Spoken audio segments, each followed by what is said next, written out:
अबे कंट्रोल यार, बहुत पी ली है। अगर मैट्रिन को पता चला ना तो अपनी मजा सजा में बदल जाएगी। सच बोल रही है। और वैसे भी यार 12 बज गए। देखो तुम लोग को जाना है तो जाओ, मैं बाद में आऊंगी। बाय।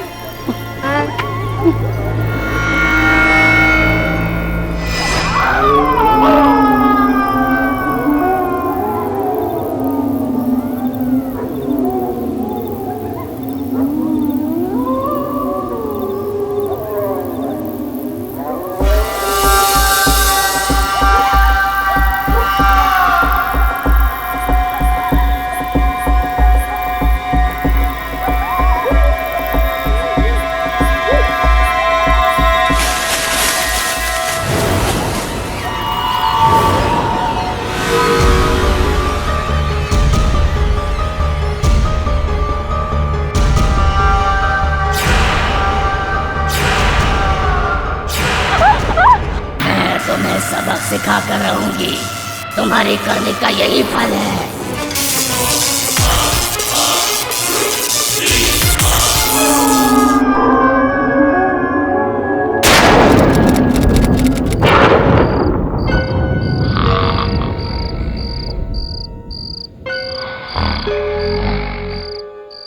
Oh shit, 11:30।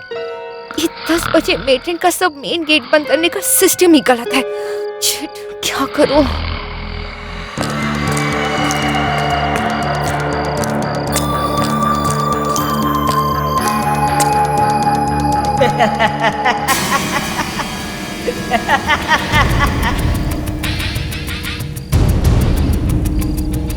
मैं तुम्हें सबक सिखाऊंगी, तुम्हारे करने का यही फल है।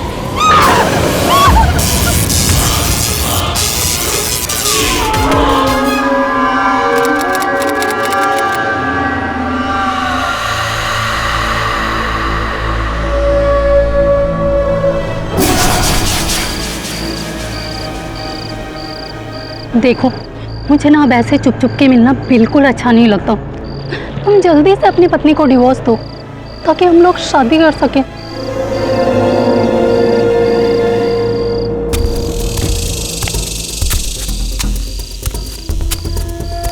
लगता है कोई आ रहा है। अगर रमोला मैम हुई ना तो हम दोनों की खैर नहीं। तुम एक काम करो, जल्दी से भागो यहाँ से।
ये तीसरी लाश मिली है और तीनों लाशें लेडीज हॉस्पिटल के कंपाउंड में पाई गई हैं। साहब, ये लाश के पास लड़के के कुछ कटे हुए बाल भी मिले।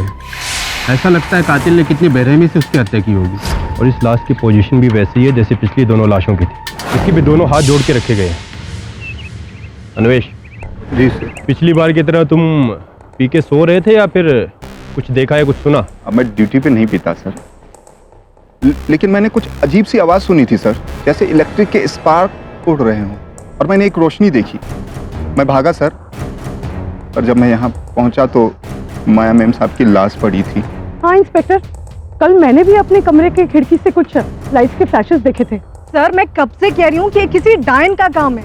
उनके पास सुपर नेचुरल पावर्स होती हैं और वो लोग बहुत पावरफुल होते हैं। मैं इन लड़कियों को बार बार कहती हूँ कि हॉस्टल के रूल ना तोड़ें।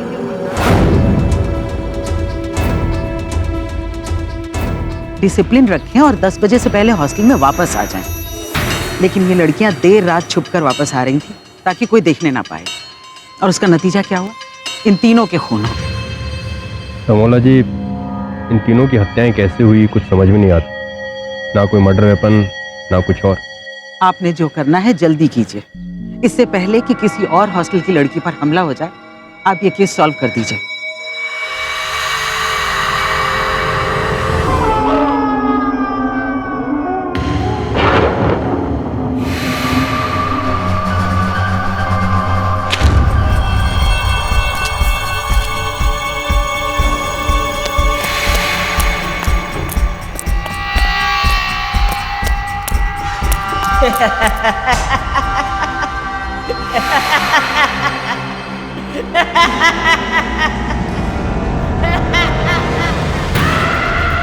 मैं तुम्हें सबक सिखाऊंगी। तुम्हारी करने का यही फल है, मौत।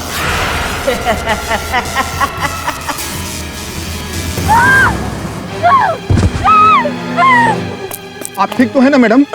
नम्रता, क्या हुआ तुम्हें? उठो, क्या हुआ तुम्हें? मैं उसके चंगुल से भाग निकली। किसके चंगुल से? नम्रता, नम्रता, तुम्हें पता है कितना टेंशन है? फिर भी तुम लेट आई हो। तुम्हें पनिशमेंट मिलेगी। पनिशमेंट मिलेगी। मैं तुम्हें सबक सिखाऊंगी। अब तो वहाँ कंपाउंड में थी ना? मैं कंपाउंड में थी? क्या बक रही हो तुम? मैं सच कह रही हूँ, मैंने इनका बहुत भयानक रूप देखा। लाल आंखें, खुले बाल और हाथों से करंट आ रहा था, और आपने मुझे मारने की कोशिश की। आपके पास जरूर कोई सुपरनेचुरल पावर्स हैं। नम्रता जी सच कह रही हैं। आप मैडम, आप हवा में उड़ रही थी। What nonsense! मैं अपने क्वार्टर में थी। झूठ, आप झूठ बोल रही हैं। मैंने खुद आपको वहाँ कंपाउंड में देखा और आपने मुझे मारने की कोशिश की। मैं तो बच गई, लेकिन अंजू, श्रुति और माया, उनको आप ही ने मारा है। Girls, please call the police.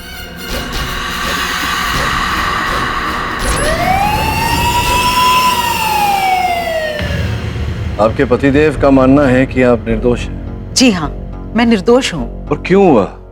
क्यों इस बात पर हम विश्वास करें? क्या आप सुपरनैचुरल पावर्स में विश्वास रखते हैं? नहीं। मैं भी नहीं रखती। मैं हरियाणा के एक छोटे से गांव हीलनार से हूँ, और वहां पर आए दिन ब्लैक मैजिक, सुपरनैचुरल पावर्स और विचक्राफ्ट जैसी चीजों की प्रैक्टिस होती रहती है। कई लोगों में भूत प्रेत का साया है, ऐसा कहकर उन मासूम लोगों की जान ली जाती है। मैं उस अंधश्रद्धा को मिटाने का अभियान चलाती हूँ।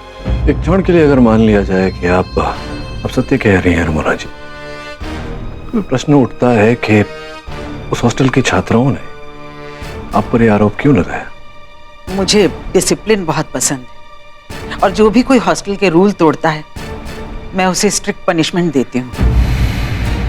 शायद इसीलिए सारी लड़कियां मुझसे नफरत करती हैं। मैं थोड़ी अजीब हूँ, थोड़ी सनकी भी हूँ, लेकिन मैं किसी का खून नहीं कर सकती, और ना ही मेरे अंदर कोई सुपरनैचुरल पावर्स हैं। हाँ, वो तो है। अगर होते तो आप यूं यहाँ कारागार में बंदी नहीं होती, उजल हो गई होती।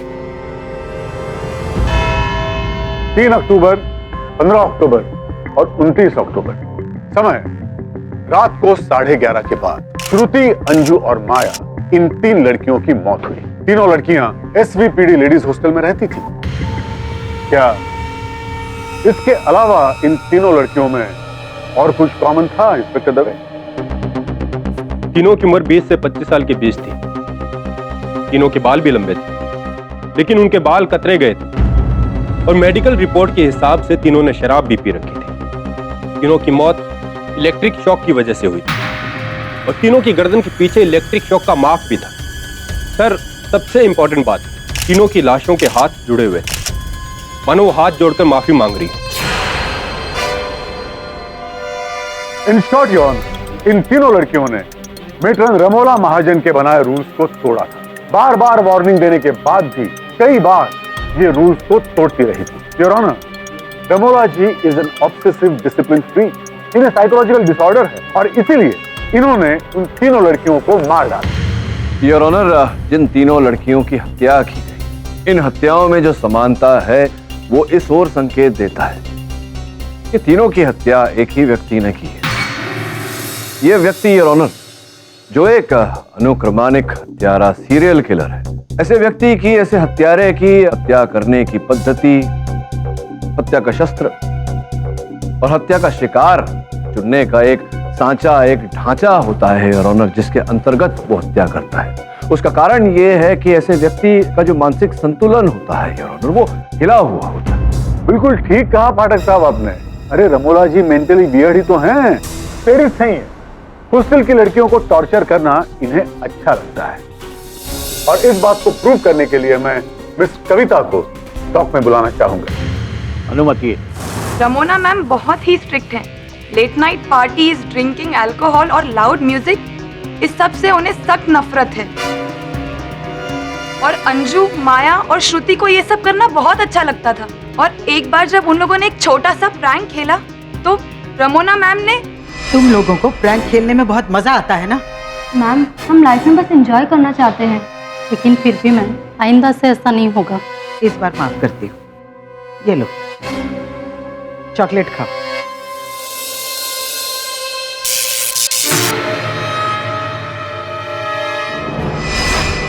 वो एक फन गैजेट था, उसको छूने से हल्का सा करंट लगता है। मैं उनको सबक सिखाना चाहती थी कि जब कोई खुद पर प्रैंक खेले तो कैसा फील होता है।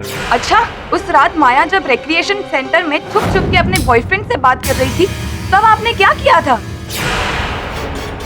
ओह, तो रिक्रिएशन रूम में ये सब चल रहा है। लेकिन मैम, मैं किसी को डिस्टर्ब तो नहीं कर रही थी ना। मुझे एक्सक्यूजेस नहीं सुनने। Rules are rules. जाओ लाइट बंद करो और जाओ अपने कमरे में। Okay ma'am.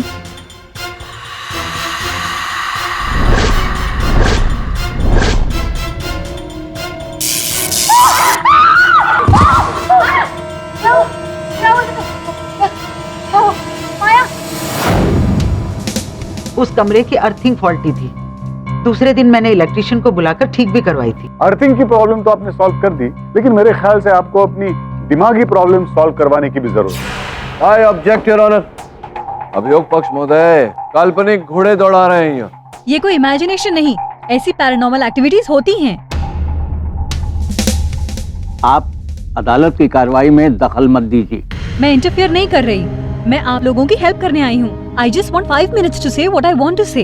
आप कटघरे में आके कहिए जो कुछ भी कहना है। मेरा नाम डॉक्टर डिसूजा है और मैं वर्ल्ड पैरानॉर्मल रिसर्च ग्रुप की मेंबर हूँ। दुनिया में जब भी कोई सुपरनैचुरल पावर, स्पिरिट या पैरानॉर्मल एक्टिविटी होती है तो हम वहाँ पर रिसर्च करने जाते हैं। आपके रिसर्च और एक्सपीरियंस से आपको क्या पता चला? ये पैरानॉर्मल एक्टिविटीज होती हैं या नहीं होती हैं? जरूर होती है। हमारे ग्रुप के मेंबर्स ने कई बार इससे भी ज्यादा अजीब केसेस सुने हैं और एक्सपीरियंस किए हैं। डॉक्टर साहब, आप क्षमा चाहता हूँ, आपका निरादर नहीं करना चाहता। मैं केवल अपनी स्वयं की जानकारी के लिए आपसे पूछना चाहूंगा कि क्या एक सामान्य साधारण व्यक्ति में ऐसे अद्भुत शक्तियां होना, क्या ये संभव है? इनफैक्ट रशिया में एक लड़की थी जो पोजेस्ड हुई थी। वहाँ पर रिसर्च करने गई तो पोजेस्ड लड़की ने मुझ पर भी हमला कर दिया था। रमोना जी की मानसिक स्थिति खराब हो चुकी थी और इसकी वजह है ये बुक्स इनके क्वार्टर से मिली है। ये विचक्राफ्ट और सुपरनैचुरल पावर्स के बारे में लिखी गई बुक्स नहीं। और योर ऑनर, मैं अदालत को ये जानकारी देना चाहता हूँ कि रमोना जी एक एनजीओ के साथ मिलकर इस प्रकार की गतिविधियां, ये जो काला तंत्र होता है योर ऑनर, ऐसी विधियों के विरुद्ध अभियान चलाती हैं। इन पुस्तकों का इस्तेमाल ये केवल अपने ज्ञान के लिए और अपने प्रयोगों के लिए करती है। बिल्कुल नहीं योर ऑनर, बल्कि इन बुक्स को स्टडी करने की वजह से इन्हें साइकोलॉजिकल डिसऑर्डर हो गया और ये खुद को एक शॉक इमिट करने वाली डायन समझने लगी। डायन का गेटअप करने लगी और लड़कियों को मारने लगी।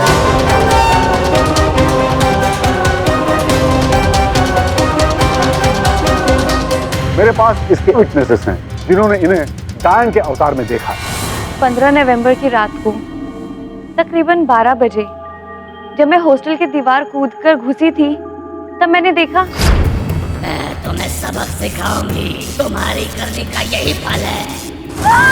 वो रमोला मैम ही थी जो मुझे मारना चाहती थी। सर उस दिन जब नम्रता मैडम पे हमला हुआ था तो मैंने सर एक अजीब सी आवाज सुनी और एक अजीब सी रोशनी देखी। मैं फौरन उस ओर भागा। सर मैं जब वहां पर पहुंचा तब मैंने रामोला मैम को एकदम भयानक रूप में देखा।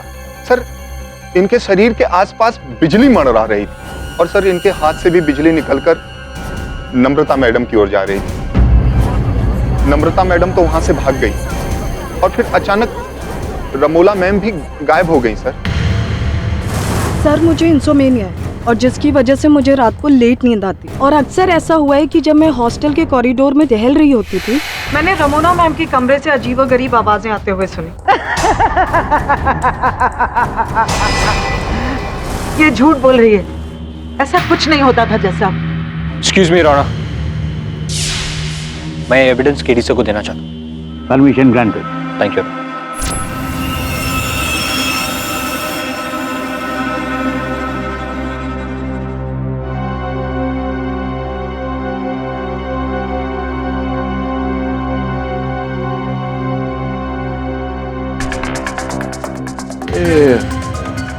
योर ऑनर, डायन की पोशाक, विग इत्यादि कमल जी आपके कक्ष से प्राप्त हुआ। ये कुछ समझा सकती हैं कि क्या आवश्यकता पड़ी आपको? सर ये तो बस ऐसे ही है सर, टाइम पास करने के लिए। सर हॉस्टल में लड़कियों को डराने के लिए सर मैं कभी कभी डायन के कॉस्ट्यूम पहन लेती थी। Just a prank. ये जो आप कार्य करती थी हॉस्टल में, दूसरी लड़कियों को डराना, उन्हें भयभीत करना, दबंगगिरी करना इत्यादि इत्यादि, इसके लिए अनेक बार आपको रमोना जी ने दंडित किया। आपके मन में उनके प्रति घृणा तो थी, क्रोध तो था ही। ये जो कुछ फिर चित्र भी प्राप्त हुए हैं आपके कक्ष से रमोना जी के मुख के। हाँ तो ये क्या क्यों क्यों क्यों खींचे थे आप? सर आप एक बार खुद सोचो कि अगर मुझे मेट्रन मैम से बदला लेना था तो उसके लिए मैं 3 और खून क्यों करती? अंजू, श्रुति, माया, उन्होंने तो मेरा कुछ नहीं बिगाड़ा था ना। योर ऑनर, इसका एक दूसरा पहलू भी। मैं चाहता हूं कि एक बार इन वस्तुओं को आप जांचें। ये जो स्थिर चित्र हैं रमोना जी के, इनके आकार प्रकार कुछ ऐसे हैं योर ऑनर के इन्हें काट कर मुखौटा बनाया जा सकता है। तो अब ये संभावना पैदा होती है कमल जी की कहीं आपने रमोना जी के चित्र का मुखौटा बनाकर, फिर उस पर विग पहनकर, फिर उस डायन का पोशाक को धारण करके आपने ये हत्याएं की हों और कि अंधेरा था, वहाँ रोशनी की कमी थी, तो मुखौटे के वास्तविकता को लोगों ने पहचाना ना हो, ठीक से देखा ना हो और आरोप आपने उनके सर मन एक काम करते हैं, क्यों ना नम्रता जी को यहाँ बुलाकर उनसे पूछें। आपको आपत्ति तो नहीं होगी? हाँ, ये कमल हॉस्टल की सबसे बड़ी बुली है। लड़कियों पर दादागिरी करना, डराना धमकाना, उसको यही सब अच्छा लगता था।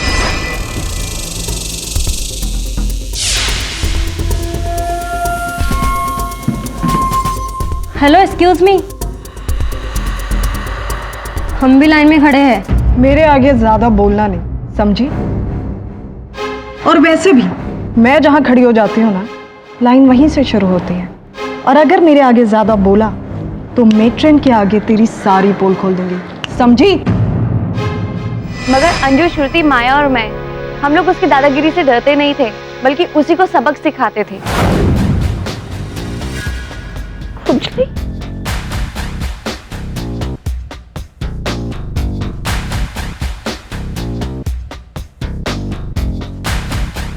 खुजली पाउडर इन लड़कियों का काम है। आई एम श्योर छोड़ूंगी नहीं मैं इनको, परेशान कर दिया इन्होंने, छोड़ूंगी नहीं मैं इनको। और जल्दी है ना तुझे बाथरूम जाने के लिए, अब जा। ये मतलब आप हॉस्टल की हर लड़की को बुली करती थी, किंतु ये तीनों को आप बुली नहीं कर पाती थी, वो आपको बुली करते थे, सबक सिखाते थे। तो अब तो मेरा जो संदेह था वो विश्वास में बदल गया कि आपने वो धारण किया, चंडी का पोशाक आपने, स्थिर चित्र लगाया, मुखौटा बना के अपने चेहरे पर आपने तीनों की हत्या की। एक बाण से दो शिकार। आपने जो आपको तंग करते उनकी हत्या भी कर दी। उस आरोप में बेचारी रमोना जी को आपने फंसा दिया।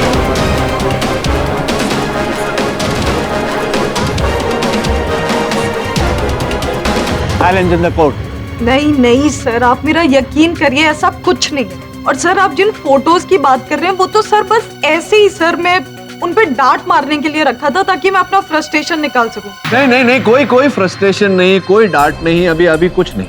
ये हत्या आपने की है बस। एक मिनट पाठक साहब, एक मिनट। क्या आपका कहना यह है कि ये सारे खून एक आम इंसान ने किए हैं? जी नहीं, मेरा कहना ये है कि जो 3 हत्याएं हुई हैं वो कमल ने की। और कमल तो साधारण सी महिला है, इन्होंने की है तो साधारण व्यक्ति ने की है। हाँ, लेकिन किसी साधारण व्यक्ति में शॉक इमिटिंग पावर्स तो नहीं होते ना पाठक साहब। और अगर किसी साधारण व्यक्ति में शॉक इमिटिंग पावर्स नहीं होते तो कोई पावरफुल वेपन होना चाहिए, है कि नहीं? अब बिल्कुल उचित बात आपने कही है योर ऑनर। मैं तो कतई मानने को राजी नहीं हूं कि किसी व्यक्ति के अंदर इस प्रकार की ऊर्जा हो सकती है। स्पष्ट है कि जिस प्रकार से सरगांवकर साहब ने कहा किसी प्रकार के शस्त्र का उपयोग किया गया होगा। योर ऑनर, अगर आप मुझे थोड़ा सा समय प्रदान करें तो इस बारे में मैं खोज कर सकता हूँ। ईडी मैं आपको 3 दिन का समय देता हूँ। Try and find the murderer.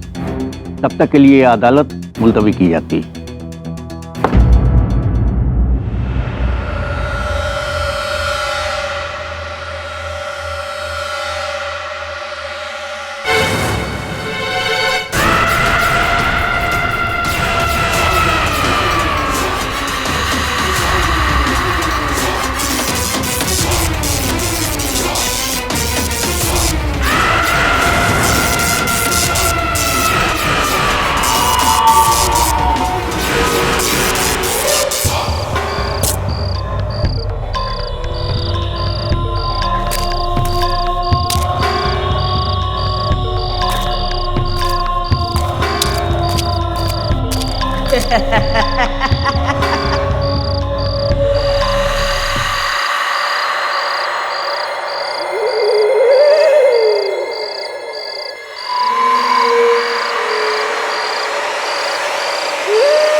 Your honour, दुर्भाग्यवश कल रात कविता राठौर की भी हत्या कर दी। जिस प्रकार से श्रुति, अंजू और माया की हत्या की गई उसी भांति कविता के लंबे लंबे बाल भी कतरे गए थे, कविता के हाथ भी जोड़े गए थे। योर ऑनर, इस हत्या में केवल एक ही असमानता थी, वो ये कि इस बार रमोना जी हॉस्टल में नहीं कारागार में बंदी थी, जिसका अर्थ यह होता है योर ऑनर की हत्यारिन रमोना जी नहीं, हत्यारा कोई और ही। नहीं योर ऑनर, सीरियल किलिंग्स किसी और ने नहीं बल्कि सिर्फ रमोना महाजन जी ने ही की है। अभी भी आप यही कह रहे हैं तो आपके इस कथन का कोई तो आधार होगा। देखिए पाठक साहब, कविता जी की मौत रात के करीबन 12:30 बजे हुई थी, राइट? उस वक्त ये अपने सेल में क्या कर रही थी ये हमें इंस्पेक्टर दवे बताएंगे। मैं अपने यूजुअल राउंड अप पे था और मैंने देखा कि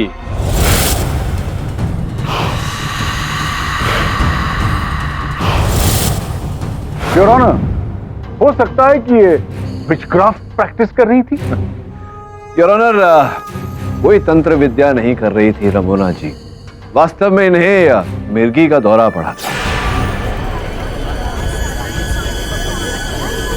पिछले 1 वर्ष से योर ऑनर, इस मेडिकल रिपोर्ट के अनुसार इस रोग के लिए इनकी चिकित्सा की जा रही है, दवा दी जा रही है। पिछले कुछ दिनों से मन विचलित होने के कारण ये अपनी दवा लेना भूल गए, जिसके कारण इनके रोग का पुनरावतन हुआ। अच्छा, तो पाठक साहब ये बताइए कि आखिर ये खून किए किसने?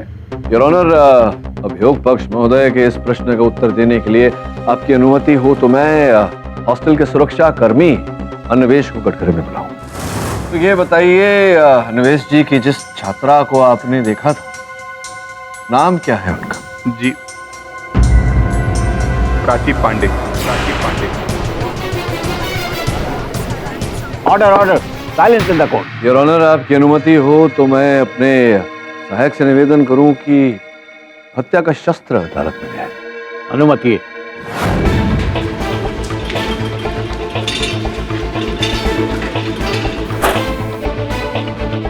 योर ऑनर, ये है हत्या का शस्त्र, 440 वोल्ट का पोर्टेबल जनरेटर।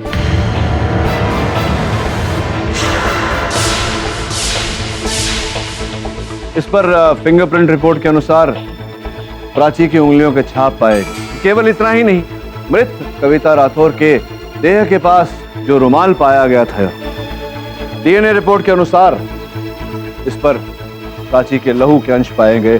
डीएनए रिपोर्ट और fingerprint report.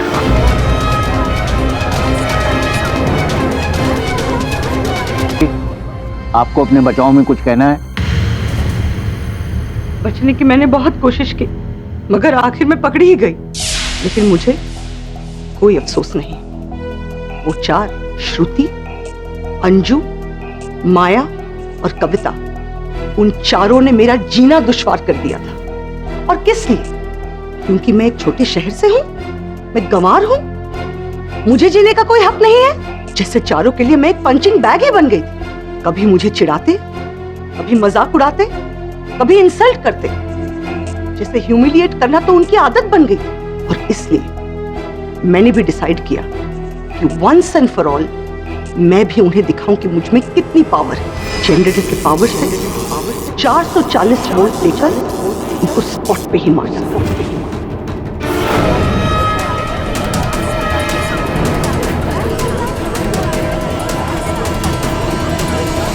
Order order, silence in the court. मैंने किसी के आने की आवाज सुनी और फिर मैंने सोचा कि अगर मैं जनरेटर लेकर गई तो पकड़ी जाऊंगी, और इसलिए मैंने जल्दी जल्दी जनरेटर को एक पेड़ के पीछे छुपा दिया। और जैसे ही भाग निकली तब मुझे अन्वेष ने पकड़ लिया। मुझ पे कोई शक ना आए, मैंने मेट्रन रमोला का फोटो मास्क लिया और डायन का गेटअप किया। आई नो इट्स ओवर, और अब मैं चैन से मर सकूं।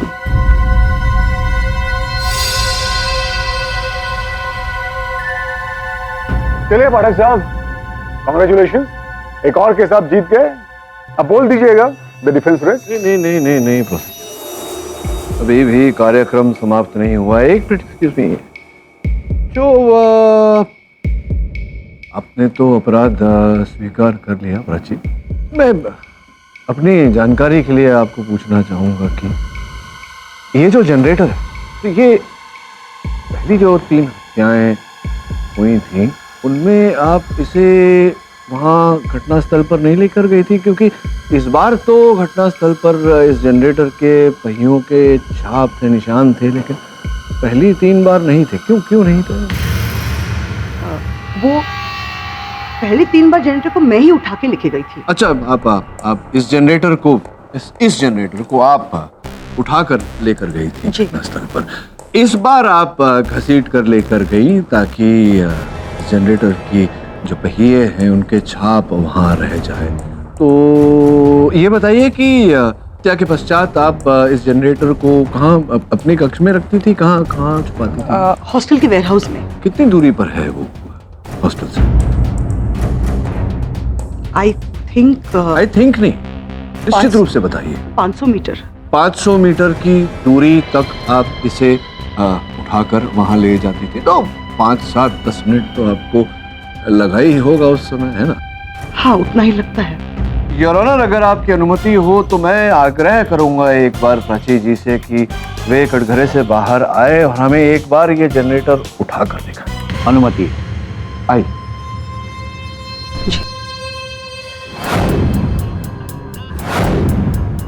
उसी प्रकार से जिस प्रकार से आप घटना के समय, घटना के पश्चात, हत्या के पश्चात आप उठाकर ले गई थी, इसे उठाकर वहां जज साहब के पास ले जाए। उठाइए। उठाए? आपने कहा था कि आपने उठाया था इसे, और 500 मीटर की दूरी थी, आपने वो दूरी तय की लाने ले जाने में।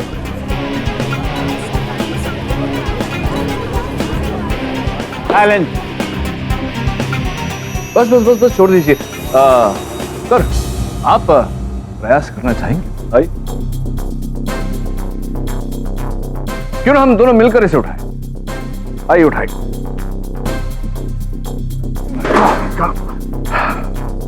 छोड़ देते हैं। आइए प्राची जी, आप कटघरे में आइए। योर ऑनर, जैसा मुझे संदेह था वैसा ही हुआ। मैं मानता हूं कि जो साक्ष्य प्राप्त हुए हैं वो सब ये संकेत देते हैं कि हत्या प्राची ने की। कई बार हमने देखा है योर ऑनर की जो तथ्य है, जो साक्ष्य है, वो रोपित भी किए जाते हैं। मुझे संदेह था कि ऐसा ही हुआ होगा योर ऑनर इस अवसर पर भी, तभी जब प्राची जी ने कहा कि आप 150 किलो से अधिक वजन का ये जनरेटर 3 बार उठाकर लाई और उठाकर 500 मीटर दूरी पर ले गई, तो मुझे संदेह हुआ कि कैसे आपने ये किया। तो स्पष्ट है अभी प्राची जी कि ये जो साक्ष्य जो हैं ये रोपित किए गए थे वहां, ताकि आप जो पूर्व किए गए 3 हत्याएं उनका भी आरोप आप अपने सर ले लें। ऐसा क्यों किया आपने, कृपया बताइए। ऐसा कुछ नहीं है, ये सारे खून मैंने ही किए हैं और मैंने ही जनरेटर को उठाया था। योर ऑनर, मैं स्पष्ट कर चुका हूं अदालत में कि प्राची झूठ बोल रही है। आज मैं इस कोर्ट में नर्वस हूँ इसलिए, वरने सारे शॉट्स मैंने ही दिए हैं। कातिल मैं ही हूँ। जज साहब प्लीज प्लीज मुझे ही फांसी दीजिए, मैंने ही कत्ल किए।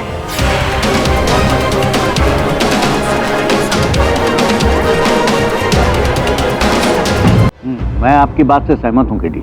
असली सीरियल किलर कोई और ही है। फिलहाल ये अदालत प्राची पांडे को कविता राठौड़ के कत्ल के इल्जाम में फौरन गिरफ्तार करने का हुक्म देती है और पुलिस को ये हिदायत देती है कि असली सीरियल किलर को फौरन पकड़ा जाए। The court is adjourned.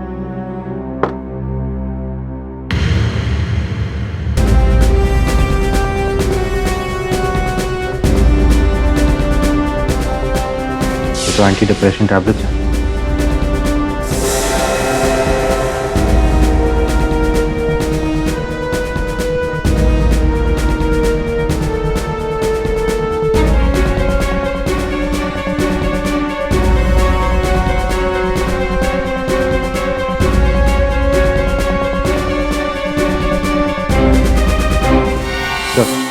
यहाँ पर बहुत सारी इंटरेस्टिंग चीज़ें मिली और जय नाम के बंदे के बारे में पता चला जो अंधेरी में रहता है, तो उससे शायद हमें कुछ मदद मिल सकती है। पता लगा कि ये जय कौन है और उसे तुरंत ऑफिस लेकर। जी। आई टेल यू केडी, तुमने वो प्राची को 4 मर्डर्स के सेंटेंसिंग से बचाया है, पर वो बहुत वियर्ड छोकरी है। उसने मर्डर नहीं किया है पर तो भी वो बोलती है कि मैंने मर्डर किया है। गॉड नोस वो किस क्रिमिनल को बचाना चाहती है। हाँ, मुझे तो लगता है कि मानसिक संतुलन ठीक नहीं है बिली। मैंने देखा उसके हाथों पर पहुंचे, ऐसा प्रतीत होता है कि एक नहीं अनेक बार उसने आत्महत्या करने का प्रयास किया, निकला ही काट कर। ये जय, ये आपसे बहुत कुछ कहना चाहता। प्राची, तुम जो हो जैसी हो मुझे बहुत अच्छी लगती हो। तुम मेरे लिए दुनिया की सबसे सुंदर लड़की हो। अब हम कभी अलग नहीं होंगे। प्राची, मुझे लग रहा है कि अब तुम अपना कथन परिवर्तित करना चाहोगी, और अगर ऐसा करो, अदालत में सत्य बोलो, तो अच्छा होगा। संभवतः न्यायाधीश महोदय तुम्हारा दंड कम कर दे। मैंने असली कातिल को बचाने के लिए ऐसा नहीं किया, बल्कि मैंने इसलिए किया क्योंकि मुझे खुद लटकना था फांसी से।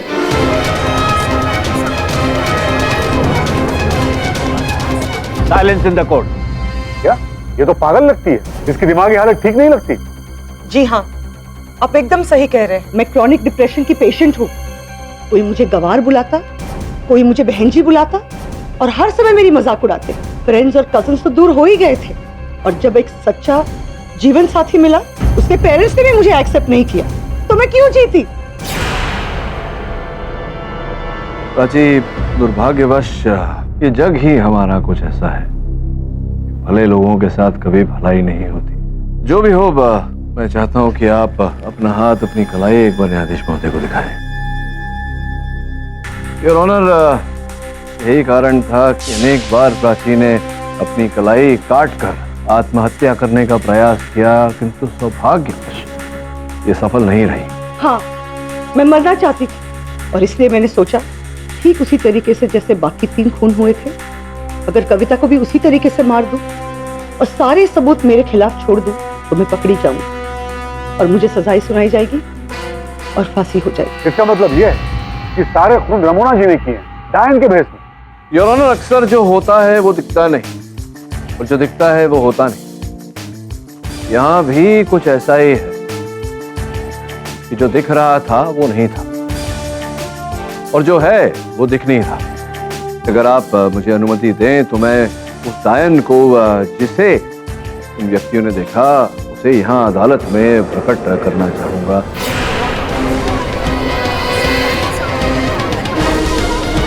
नॉनसेंस केडी, अब आप भी इन बातों में यकीन करने लगे? विश्वास नहीं करता योर ऑनर, इसीलिए विश्वास से कह रहा हूं। मैं आपसे अनुमति चाहता हूं योर ऑनर, बत्तियां बुझा दें। अदालत की रोशनी कम की जाए।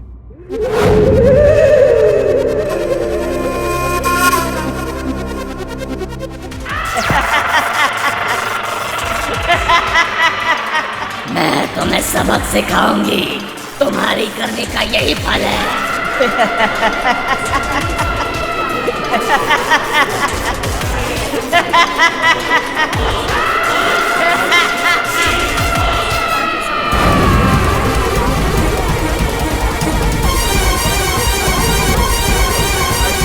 ये क्या था केडी? योर ऑनर, ये एक ऐसी तकनीक है 3D होलोग्राम, जिसके द्वारा बिना पर्दे के ही हवा में योर ऑनर ऐसे दृश्य प्रकट किए जा सकते हैं जो वास्तविक लगे। और ये स्पीकर योर ऑनर, इस यंत्र के द्वारा डायन की ध्वनि की आवाज प्रकट हो रही थी। बिल्कुल ऐसा ही उन तीनों लड़कियों के साथ हुआ था जिनकी हत्या की गई। उनके सामने 3D होलोग्राम द्वारा रमोना जी का दृश्य, का चित्र प्रकट हुआ, जिस कारण से उन्हें ऐसा लगा कि रमोना जी उनकी हत्या करने का प्रयास कर रही है और वो उल्टी दिशा में भागी जहां असल हत्यारा है और उनकी हत्या करने की प्रतीक्षा कर रहा है। पाठक साहब, ये सब आपको कैसे पता चला? ये सब जानकारी प्राप्त हुई हमें हत्यारे के घर से। हत्यारे को दंड दिलवाने के लिए हत्या का शस्त्र मिलना आवश्यक था यार। इसी कारण मेरे सहायक ने एक खेल खेला।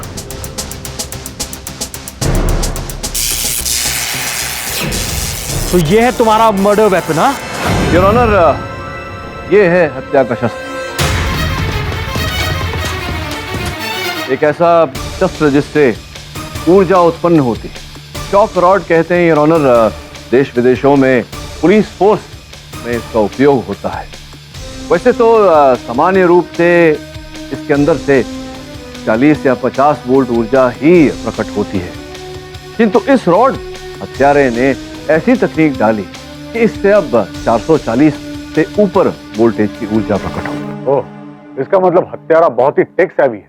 जी सलगांवकर साहब, वो हत्यारा कोई सवार नहीं और ना ही वो नारी है, पुरुष है। और जैसा कि आपने कहा, बहुत ही टेक सेवी है। आपकी अनुमति हो योर ऑनर तो उसे अदालत में प्रस्तुत कर। अनुमति है। दवे जी,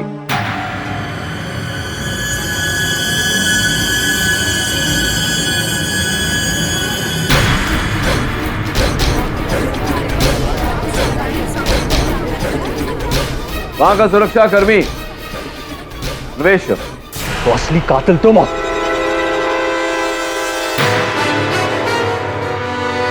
गलती किसी और नहीं और भुगतना किसी और को पड़ा। ऐसे ही होता, प्यार कोई करता है और मिलता किसी और को है। मैंने भी प्यार किया, शादी की एक बेहद खूबसूरत लंबे बालों वाली लड़की से। बाद में हमको एक प्यारी सी गुड़िया भी हुई।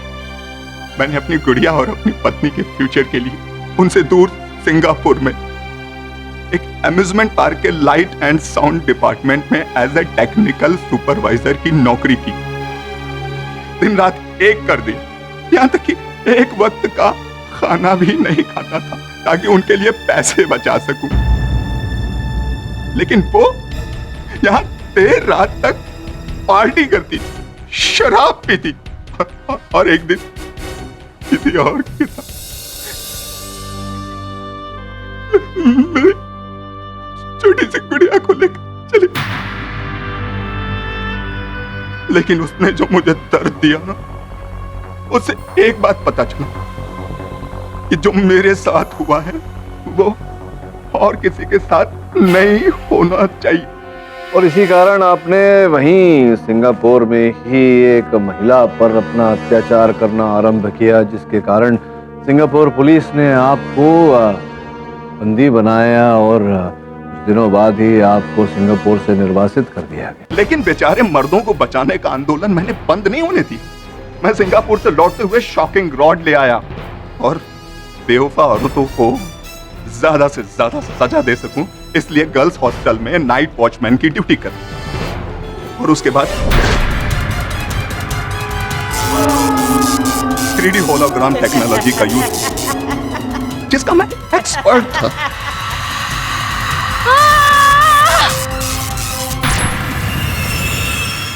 रही बात लड़कियों के बाल कुतरने की, तो मैंने उन लड़कियों के बाल इसलिए कुतरे, मेरी बेवफा पत्नी के बाल भी लंबे थे, तो उनसे मैं हाथ इसलिए जुड़वाता था ताकि उनके पापों की वो माफी मांग सके।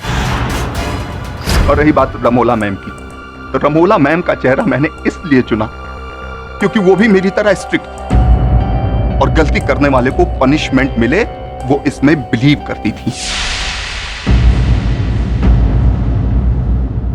तो डिफेंस रेस्ट। यह अदालत रमोला महाजन को बेकसूर मानते हुए बाइज्जत बरी करती है और प्राची पांडे को गवर्नमेंट रिहैबिलिटेशन सेंटर भेजने का आदेश देती है। यह अदालत अन्वेष को श्रुति, अंजू और माया के कत्ल के इल्जाम में फांसी की सजा सुनाती है। The case is closed. Congratulations, पाठक साहब। थैंक यू सलगांव साहब। देश भर में छाया चुनाव प्रचार का माहौल और साथ ही में महाराष्ट्र के युवा मुख्यमंत्री का जादू। लोगों का मानना है कि श्री संजीव सोनी, जो कि हाल ही में मुख्यमंत्री बने हैं, वो देश के भावी प्रधानमंत्री बनेंगे। श्री संजीव सोनी पे न सिर्फ देश की बल्कि पूरी दुनिया भर की नजर टिकी हुई है। क्या संजीव जी जनता की उम्मीदों पे खड़े उतरेंगे? क्या जनता उन्हें प्रधानमंत्री बनाएगी? ये तो चुनाव के बाद ही पता चलेगा। बनेगा संजीव सोनी ही पीएम बनेगा, डेफिनेटली। मिस्टर बिलमोरे, आपने क्या कोई एस्ट्रोलॉजी क्लासेस ज्वाइन किए जो आप फ्यूचर प्रेडिक्ट कर सकते हैं? तो फिर मेरा फ्यूचर भी प्रेडिक्ट कीजिए ना। तुम्हारा फ्यूचर बहुत ब्राइट है बच्चा, थैंक यू। लेकिन तुमको केडी पाठक से और बहुत कुछ सीखना पड़ेगा। लेकिन संजीव सोनी एक बार जब पीएम बनेगा ना, तो आखिरी दुनिया को बता देगा कि पीएम क्या चीज होती है। Right KD? हाँ, मुझे भी ऐसा लगता है कि होगा, क्योंकि संजीव जी ने जब हमारे प्रांत की बागडोर संभाली तो इतनी तरक्की की, प्रांत ने इतना विकास हुआ। मुझे लगता है किसी प्रकार से जब देश की बागडोर संभालेंगे तो देश का भी विकास होगा। यानी तुम भी संजीव सोनी को वोट देगा ना केडी? कोई संदेह नहीं मेरी।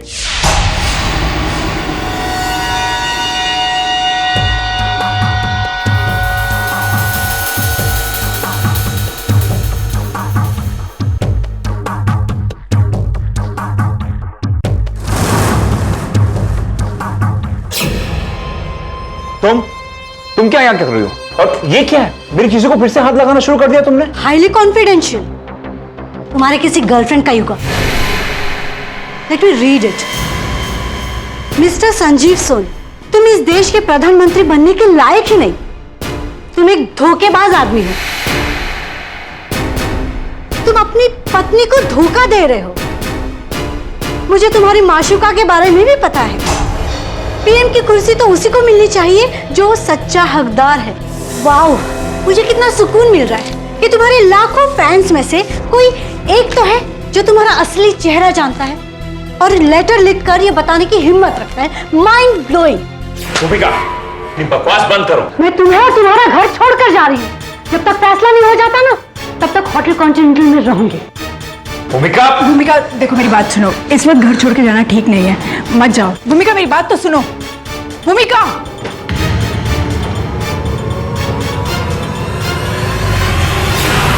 What is all this Sanjeev? तुम्हें पता नहीं इस टाइप पे कोई कंट्रोवर्सी नहीं होनी चाहिए। दीदी आई कांट हेल्प इट। आप ही बताइए मैं क्या करूं। I don't know. संजीव, तुमने वो प्राइवेट और कॉन्फिडेंशियल लेटर पढ़ लिया ना? हाँ पढ़ा था, बट नथिंग सीरियस। वो कोई फैन मेल नहीं था, किसी ने हेट मेल लिखा हुआ था। व्हाट? Hate mail? लाओ मैं भी पढ़ लेती। ओके दीदी, मैंने पढ़ लिया, नथिंग सीरियस। पर इसका क्या करूं मैं? लगता है भूमिका को मेरी जिंदगी की भूमिका से मिटाने का समय आ गया है।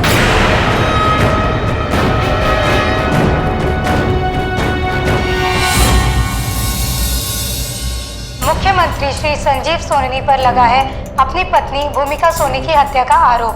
भूमिका जी की लाश 5 star hotel the sapphire continental के स्वीट नंबर 1040 से बरामद हुई है। भूमिका जी होटल में क्या करने गई थी, इस बात का खुलासा नहीं हुआ है। पुलिस का मानना है कि भूमिका जी की मृत्यु शराब, एंटी डिप्रेशन की दवाई और ड्रग्स के ओवरडोज के वजह से हुई है और सारे सबूत और गवाह इस ओर इशारा करते हैं कि संजीव जी ने इन तीनों चीजों का कॉकटेल ओवरडोज देकर उनकी हत्या की है। इस बात में कितना सत्य है ये तो आने वाला कल ही बताएगा। ओह माय गॉड, ये क्या कर दिया संजीव जी ने? इतना ब्राइट फ्यूचर था और सब बर्बाद कर दिया। Sir this is unbelievable. Sanjeev ji ऐसा कैसे कर सकते हैं? ये बात मुझे भी विचलित कर रही हो। एक ऐसा व्यक्ति जो सफलता की चोटी को छूने वाला हो, वो स्वयं अपने हाथों से अपने पैरों पर कुल्हाड़ी क्यों मारेगा? डोंट टेल मी केडी, अब तुम संजीव जी का केस लड़ोगे? क्यों नहीं बिली, वर्षों से उनका समर्थन करता आया हूं। वो एक नेक अच्छे चरित्र धारित व्यक्ति हैं और मुझे पूरा विश्वास है कि वो निर्दोष है। उनका केस अवश्य लड़ूंगा। वो गुनहगार है, उसी ने मेरी बहन का खून किया है। आपको ऐसा क्यों लगता है? क्योंकि वो एक बेवफा पति है, सिर्फ अच्छे और नेक पति होने का नाटक करता है। वो है ना एमसीपी न्यूज चैनल की चीफ एडिटर शोर्मी कपूर, उसी के साथ अफेयर के चलते वो मेरी बहन को डिवोर्स देने वाला था। ये जो छोटे आप देख रहे हैं ना, संजीव की पार्टी के कार्यकर्ताओं ने मुझ पर हमला किया, मेरे घर पर पथराव किया, मुझे धमकियां दी, लेकिन मैं इन धमकियों से डरने वाला नहीं हूं। मैं अपनी बहन के कातिल को सजा दिलवा कर रहूंगा। जाने दीजिए सर, प्लीज एक बार इनसे सवाल करें। जी आप पर आपकी पत्नी की हत्या का आरोप है, आप क्या कहते हैं? सर आपकी पत्नी ड्रग्स ली थी, इस बारे में आपको क्या कहना है? पंकज जी ने आरोप लगाया कि मशहूर जर्नलिस्ट शोर्मी कपूर के साथ आपके संबंध है। क्या आपको लगता है मिस्टर केडी पाठक आपको बचा पाएंगे? ये समय हमारे भाई के लिए और हमारे परिवार के लिए बहुत कठिन समय है। आप लोगों से गुजारिश करते हैं कि इस समय आप लोग हमें अकेला छोड़ दीजिए।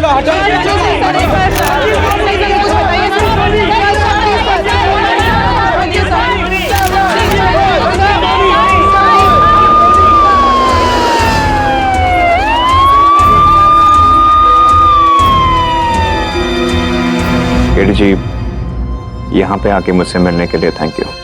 अरे नहीं संजीव जी, आपका तो पहले से प्रशंसक रहा हूं और भेंट करने के लिए उत्सुक था। सोचा नहीं था ऐसे परिस्थिति में भेंट होगी। केडी जी, मैंने भी नहीं सोचा था कि जनता जिसके हाथ में भारत का भविष्य सौंपने वाली है, आज उसका भविष्य अंधेरे में होगा। सब तहस नहस हो गया। हाँ ये बात तो है, आपके समर्थकों ने हर स्थान पर दंगे फसाद करना शुरू कर दिया। ये सब मैंने नहीं करवाया केडी जी, मैंने उनसे शांति बनाए रखने को कहा है, पर वो मेरी बात नहीं मान रहे और पुलिस भी मेरी बात नहीं मान रही है। मैंने भूमिका का खून नहीं किया है। ये बताइए, भूमिका जी वहां उस होटल में रहने चली गई थी, क्या कारण था इसके पीछे? क्षमा कीजिएगा संजीव जी, पूछना पड़ेगा। बहुचर्चित बात है कि शोर्मी कपूर के साथ आपके अनैतिक संबंध थे, क्या सत्य है? हाँ। आपकी पत्नी की मृत्यु के पूर्व आप उनसे भेंट करने गए थे वहां होटल? जी, पर खून मैंने नहीं किया। केडी पाठक ने संजीव सोनी को बचाने की चैलेंज तो ले ली है, क्या केडी पाठक अपनी कोशिशों में कामयाब हो पाएंगे? देखिए देखिए देखिए, अभी संजीव सोनी को कोर्ट में पेश किया गया है। उनके पार्टी वर्कर उनके साथ है। देखते रहिए धमाका न्यूज तनु चंद्रा के साथ। प्रोसिक्यूशन में प्लीज प्रोसीड।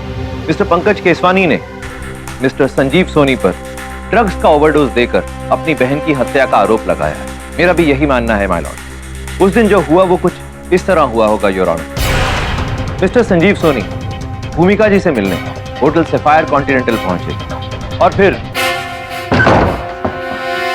से ना भूमिका, तुम मुझे क्यों परेशान करी? मेरे पॉलिटिकल करियर और मेरे रेपुटेशन को बदनाम करने पीछे क्यों पड़ी हो तुम? You deserve it. कितनी भी रखी तुमने? ये क्या हालत बना रखा है तुमने भूमिका? मेरी हालत है ना, तुमने बनाई है। डिप्रेशन की गोलियां खा के जी रही हूं मैं। तो ये लो और खाओ दवाई। संजीव, मैं पानी से दवाई नहीं लेती, शराब के साथ लेती हूँ। भूमिका तुम मुझे डिवोर्स क्यों नहीं देती हो? आई हेट यू यार। और उस चौरमी से मोहब्बत करते हो? हाँ, सारे अब मेरा हो।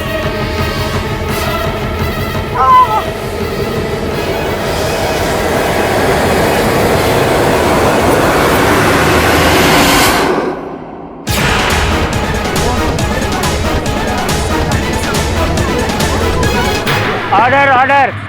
ये फोरेंसिक टेस्ट की रिपोर्ट योर ऑनर। इस रिपोर्ट में दो बातें साफ साफ लिखी हैं योर ऑनर। पहली ये कि मरहूम भूमिका जी के शरीर से ड्रग्स, एंटी डिप्रेसेंट दवाइयां और शराब पाई, और वो भी काफी बड़ी मात्रा। आई रिपीट योर ऑनर, इतनी बड़ी मात्रा में कि उससे एक इंसान की मौत भी हो सकती है। और दूसरी बात जो इससे भी ज्यादा इंपॉर्टेंट है योर ऑनर, वो ये कि भूमिका जी को जिस इंजेक्शन से इंजेक्ट किया गया और जिस ग्लास से उन्हें शराब पिलाई गई, उन दोनों ही चीजों पर मिस्टर संजीव सोनी की उंगलियों के निशान पाए गए। संजीव जी पर आरोप लगाना बंद करो, इस पर जरूर अपोजिशन का हाथ है। अरे संजीव जी ने हजारों लोगों की जान बचाई है, तो अपनी पत्नी की जान क्यों लेंगे? क्योंकि मिस्टर संजीव सोनी एक एक्स्ट्रा मैरिटल अफेयर में पड़े हुए हैं। वो जर्नलिस्ट शर्मी कपूर के प्यार में अंधे हो चुके हैं। Public prosecutor hi hi, public prosecutor hi hi, public prosecutor hi hi. Order order. Maintain silence in the court please. भाई और बहनों, मैं आपसे फिर से विनती करता हूँ, अदालत में शांति और संयम बनाए रखें। अदालत का जो भी फैसला हो, लेकिन आप अपनी गरिमा को भंग मत होने दीजिए। योर ऑनर, मैं इनकी ओर से क्षमा चाहता हूँ। देखिए, ये मेरी आखिरी वार्निंग है आप सबको। अगर आप लोगों ने इसी तरह से हंगामा जारी रखा तो मुझे आप लोगों को अरेस्ट करवाना पड़ेगा। योर ऑनर, मुझे कहते हुए अच्छा तो नहीं लग रहा, लेकिन मिस्टर संजीव सोनी का व्यवहार बहुत ही दोगला है। इनका पब्लिक के सामने बिहेवियर कुछ और है और प्राइवेट लाइफ में कुछ और ही है। और अब उंगलियों के निशान मिलने के बाद शक की कोई गुंजाइश नहीं रह जाती। एक प्रश्न मेरे मन में उठ रहा है जोग साहब, अगर आप उस प्रश्न का उत्तर दे दें तो आभारी रहूंगा। आपके आरोप अनुसार संजीव जी इतने चालाक हैं, इतने चतुर हैं कि इन्होंने अपनी पत्नी जी को 3 विभिन्न द्रव्यों का सेवन कराकर उनकी हत्या की ताकि उनकी मृत्यु स्वाभाविक लगे, इन पर कोई संदेह न करे। तो जब कोई इतना चतुर है, इतना चालाक है, तो कृपया बताइए वहां पर घटनास्थल पर अपनी उंगलियों के छाप क्यों छोड़ गए?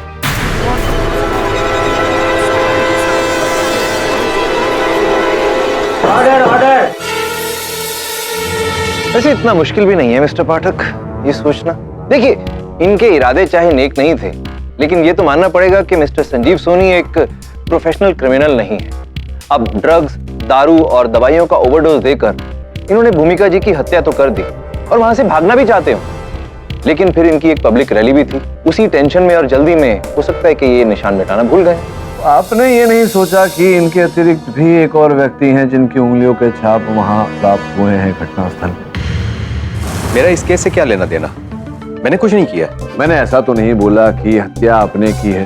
मैंने तो केवल आपको यहाँ बुलाया ये जानने के लिए कि अगर आपकी उंगलियों के छाप वहां घटनास्थल से प्राप्त हुए, इसका अर्थ है कि आप वहां गए थे। केवल इतना बता दीजिए कि क्यों गए थे वहां, क्या काम आन पड़ी आपको? वो मैं भूमिका को समझाने गया था कि इलेक्शन का टाइम है और इस वक्त उसका संजीव के साथ रहना ज्यादा जरूरी है, तो वो वापस अपने घर लौटा है। तो इस बात का प्रमाण तो आपके पास होगा नहीं है? प्रमाण ये प्रमाणित कर सकते हैं आप बात की, यही समझाने आप गए थे, ये मंशा थी आपकी। अब मैं ये कैसे प्रूव करूं?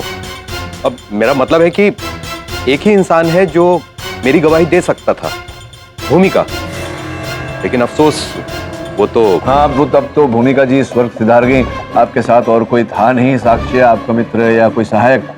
तभी तो आप इतने विश्वास से झूठ बोल रहे हैं, क्योंकि आप सोच रहे हैं कि आपका झूठ पकड़ा नहीं जाएगा, क्योंकि साक्षी ही नहीं है कोई, है ना? मैं झूठ बोल रहा हूँ, तो क्या आप ये प्रूव कर सकते हैं? आप चाहते हैं कि मैं ऐसा करूं तो कर देता हूं। योर ऑनर, आपकी अनुमति हो तो मैं संजीव जी के पीए रणधीर श्रीवास्तव जी को कटघरे बुलाना चाहूँ। संजीव सर, मैं जो यहाँ बात कहने जा रहा हूँ वो मैंने आज तक आपसे छुपा के रखी, उसके लिए मैं आपसे माफी चाहता हूँ। दरअसल भूमिका भाभी के लिए सुशांत की नीयत में खोट थी। ओए, ये क्या बकवास किए जा रहा है तू? कितने पैसे मिले तुझे मुझे फंसाने के लिए? देखिए सुशांत जी, आपको बोलने का मौका दिया जाएगा। Sit down.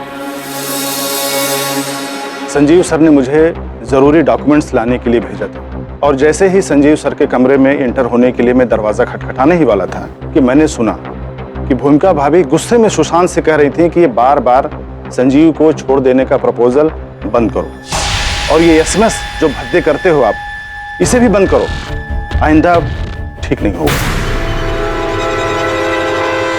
तो इस बात का प्रमाण भी आप बता सकते हैं कि क्या होगा? आप भूमिका जी का मोबाइल चेक कर सकते हैं, शायद सुशांत के एसएमएस अभी उसमें हो।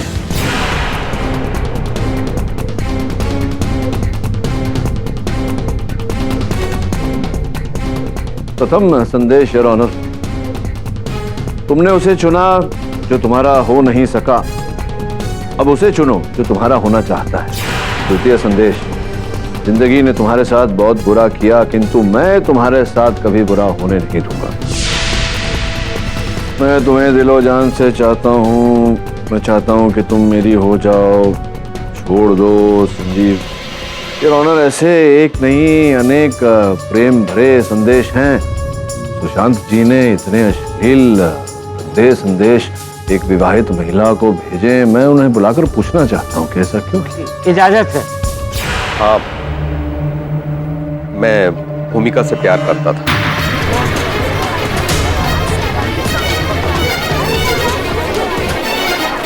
Order order.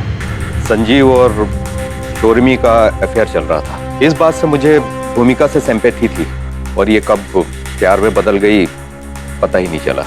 मैंने भूमिका को कई बार कन्विंस करने की कोशिश की, लेकिन वो मान ही नहीं रही थी। हाँ, उस दिन भी आप उन्हें मनाने अपना प्रेम प्रस्ताव उनके सामने रखने वहां गए, अपने साथ वो इंजेक्शन और वो मादक पदार्थ साथ लेकर गए, किंतु जब आपने देखा कि भूमिका जी पहले से ही मदिरा और एंटी डिप्रेशन दवाओं के कारण उनकी स्थिति अस्थिर है, तो आपने वो इंजेक्शन छिपाए रखा अपने पास। आपको लगा कि यूं ही भूमिका जी आपके बातों में आ जाएगी, किंतु जब उन्होंने आपकी बात नहीं मानी, आपको वहां से प्रस्थान करने का आदेश दिया, तब आपने उस इंजेक्शन द्वारा अपनी बात मनाने का प्रयास किया।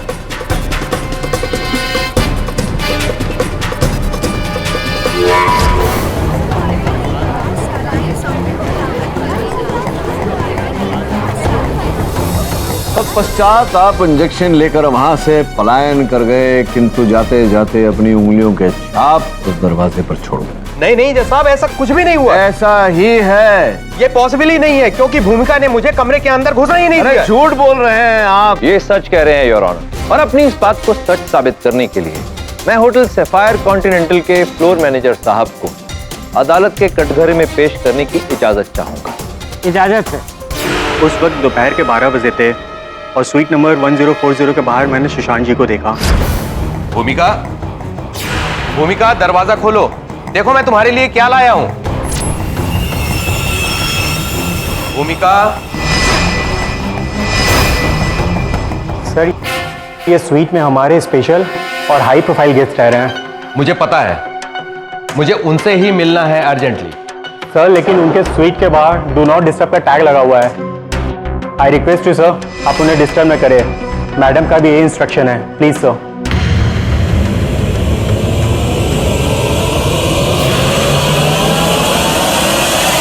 योर ऑनर, इससे ये तो साबित हो जाता है कि सुशांत जी भूमिका जी के कमरे में एंटर ही नहीं कर पाए। अब जब दाखिल ही नहीं हो पाए तो फिर मर्डर कैसे करेंगे? तो फिर हमारे शक की सुई वापस मिस्टर संजीव सोनी पर आ जाती है। खून इन्होंने ही किया है। ये अदालत बचाव पक्ष को पुख्ता सबूत और गवाह जमा करने का आदेश देती है ताकि अदालत का कीमती वक्त जाया न हो। The court is adjourn for the day.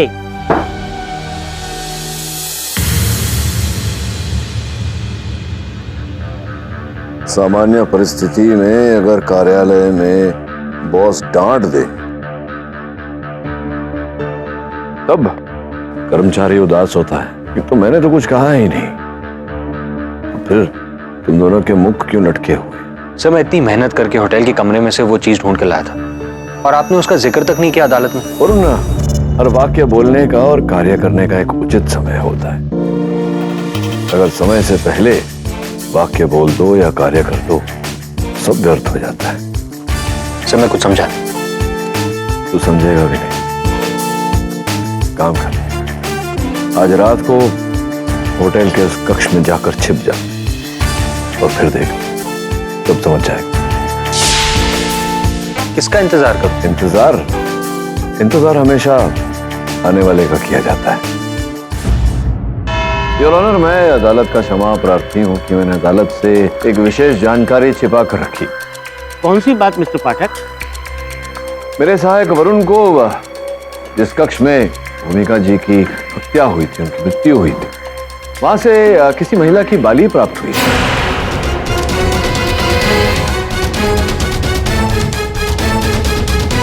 तुमने इतनी इंपॉर्टेंट बात अदालत से छुपाई क्यों केडी? वो इस कारणवश योर ऑनर कि मैं नहीं चाहता था कि वो महिला जो भी है वो सतर्क हो जाए। मुझे विश्वास था कि अगर मैं ये बात छिपा कर रखूं तो वो महिला उस बाली को ढूंढने, खोजने उस कक्ष में अवश्य लौटेगी, और ऐसा ही हुआ। यह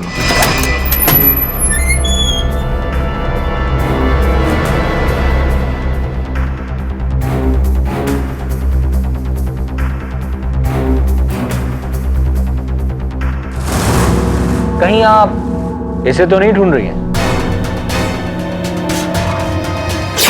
एनसीसी न्यूज चैनल की मुख्य संपादक शोरनी कपूरियर।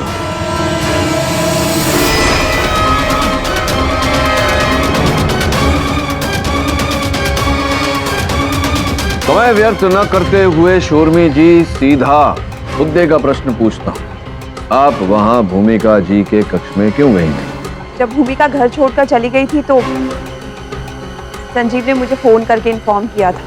वो एक इम्पल्सिव लेडी थी, कोई ड्रास्टिक स्टेप ना ले ले, बस इसीलिए मैंने सोचा कि मैं वहां जाकर उसे शांत कर देती। समझ में नहीं आया मुझे शोरमी जी कि आपने तो इतनी ख्याति प्राप्त की है, आपको देखकर ही लोग पहचान लेते हैं। आपने दिन दहाड़े उजाले में वहां जाने की जोखिम क्यों उठा?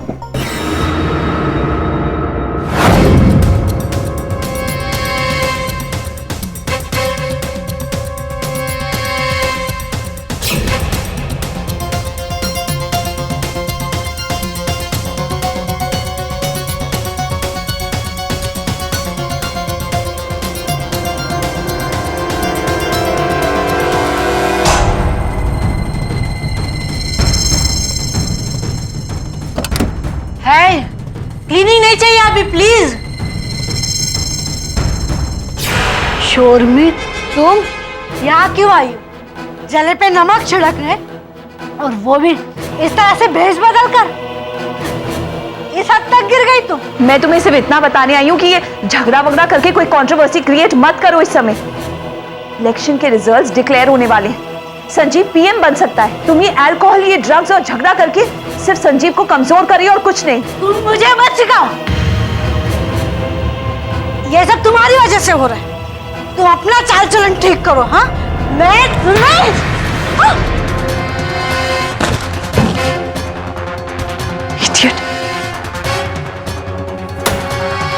प्रशंसा करता हूँ आपकी कि आपने यहाँ तक की कथा जो है वो सत्य बताई। तो आगे की कथा जो है उसमें गड़बड़ लग रही है मुझे। क्या? कौन सी बात? मैंने आपको हर चीज सही सही बताई। हाँ, एक और बात, वहां से निकलने के बाद मैंने संजीव को फोन करके सब कुछ इन्फॉर्म किया था। That's it. क्या ऐसा ही हुआ था संजीव जी?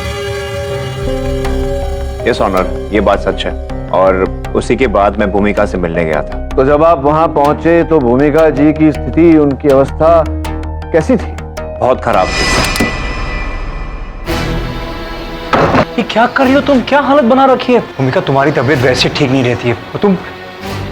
संजीव, तुम मुझसे प्यार क्यों नहीं करते? कंट्रोल योरसेल्फ भूमिका। ये क्या कर रही हो तुम? भूमिका प्लीज ऐसी हालत मत करो। Please try to understand. देखो सिचुएशन अभी ऐसे सिचुएशन ऐसी है कि मुझ पे दवाइयों का असर नहीं होता। मुझ पे ये ड्रग्स का असर। क्या कर रही हो तुम भूमिका? ये सब ठीक नहीं है तुम्हारे लिए। तुम दारू नहीं लोगी, तुम सिर्फ एंटी डिप्रेशन गोली लोगी। आई प्रॉमिस यू सब ठीक हो जाएगा, कोई ना कोई रास्ता निकलेगा भूमिका। ओके, पर अभी तुम सो जाना। Okay please.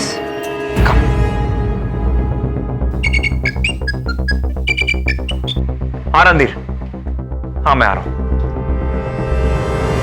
और मुझे पूर्ण विश्वास है योर ऑनर की भूमिका जी की उस स्थिति की उत्तरदायी शर्मी जी ही। मैं कैसे रिस्पॉन्सिबल हुई? मैंने क्या किया है?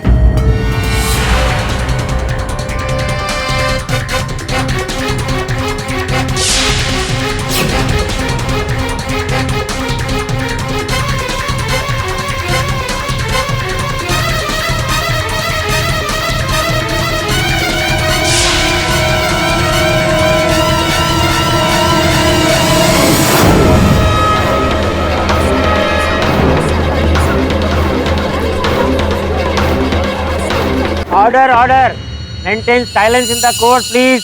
तो हुआ ये कि आप जब वहां गई, आप दस्ताने पहनकर गई ताकि आपकी उंगलियों के छाप वहां कहीं रह ना जाए, और ऐसा ही हुआ। इसी कारण आपकी उंगलियों के छाप वहां से किसी को प्राप्त रही। All this is nonsense. आपके पास इस बात का कोई प्रूफ नहीं। आप सिर्फ अपना पॉइंट ऑफ व्यू जता रहे हैं। योर ऑनर, ये सिर्फ एक हाइपोथेटिकल सिचुएशन क्रिएट कर रहे हैं। ऐसा कुछ भी नहीं हुआ था। मैंने भूमिका को कोई ड्रग ओवरडोज नहीं दिया है। देखिए, एक्सक्यूज मी योर ऑनर, अगर आपकी इजाजत हो तो मैं केडी से बात करना चाहता हूँ। इजाजत है। Thank you.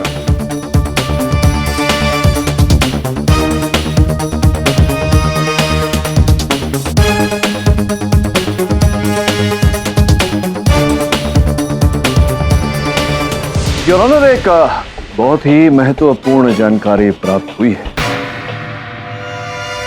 जिस दिवस पर भूमिका जी की मृत्यु हुई, उस दिन की दोपहर को उन्होंने अपने डॉक्टर पलनेटकर को फोन किया था। एक्चुअली भूमिका को पिछले कुछ टाइम से पेट में बहुत दर्द हो रहा था। मैंने उसे पेन किलर तो दिया था, लेकिन मुझे ये किडनी स्टोन के सिम्टम्स लग रहे थे। इसीलिए मैंने उसे सोनोग्राफी और यूरिन टेस्ट करवाने के लिए कहा, बट अनफॉर्चुनेटली उसने कोई टेस्ट नहीं करवाया। जिस दिन उसकी डेथ हुई उसी दिन दोपहर को उसने मुझे फोन किया और बताया कि पेट में बहुत दर्द हो रहा है। तो मैंने उससे फौरन यूरिन टेस्ट करवाने को कहा और मेरे बॉय को यूरिन का सैंपल कलेक्ट करने के लिए होटल में करीबन 4 बजे भेजा और उस सैंपल को मैंने लैब में टेस्ट कराने भेज दिया।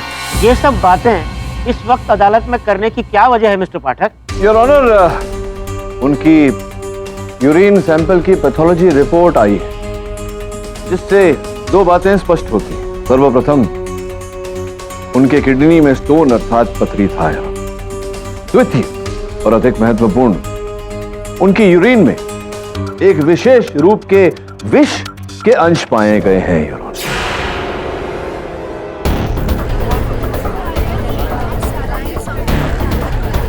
ये कैसे पॉसिबल है मिस्टर पाठक? अगर यूरिन में पॉइजन था तो फोरेंसिक्स को बॉडी में या ब्लड में भी मिलना चाहिए था। मिलॉर्ड, ये बहुत रेयर किस्म का पॉइजन है। इसे ओनाजिन पॉइजन कहते हैं। इसे डिटेक्ट करने के लिए पैथोलॉजिस्ट को 4 दिन लग गए। वो भी तब पता चला जब लैब ने यूएसए से स्पेशल डिटेक्शन किट मंगवाया। इसकी एक खासियत है कि ये ब्लड में या बॉडी में डिटेक्ट नहीं होता और ना ही इसका कोई एंटीडोट है। ये यूरिन टेस्ट करवाने से ही पता चलता है। लेकिन वो भी 72 आवर्स के बाद। और मिलॉर्ड, तब तक ये पॉइजन अपना काम कर चुका होता है और पेशेंट मर गया होता है। Point to be noted your honour. प्यारे को इस बात की पूरी जानकारी थी कि इस विष का प्रभाव क्या होता है। आप भी बताइए डॉक्टर साहब, व्यक्ति पर इस विष के सेवन का क्या प्रभाव पड़ता है? जैसे कि विक्टिम को उल्टी होना, बुखार चढ़ना, सांस लेने में तकलीफ होती है, हेडेक, वीकनेस होना, ये सब उसके मेजर सिम्टम्स। योर ऑनर, भूमिका जी की अवस्था का जो वर्णन हमें शूर्मी जी और संजीव जी ने दिया, स्पष्ट है कि ये सारे प्रभाव भूमिका जी पर दिखाई दे रहे थे। उस समय जांचकर्ताओं को लगा कि भूमिका जी पर यह प्रभाव मदिरा और अन्य ड्रग्स के अति मिश्रण के कारण हो रहा है, किंतु ऐसा नहीं था योर ऑनर। उन पर ओनैक्सिन विष का प्रभाव हो रहा था। उन्हें ओनैक्सिन विष देकर मारा गया।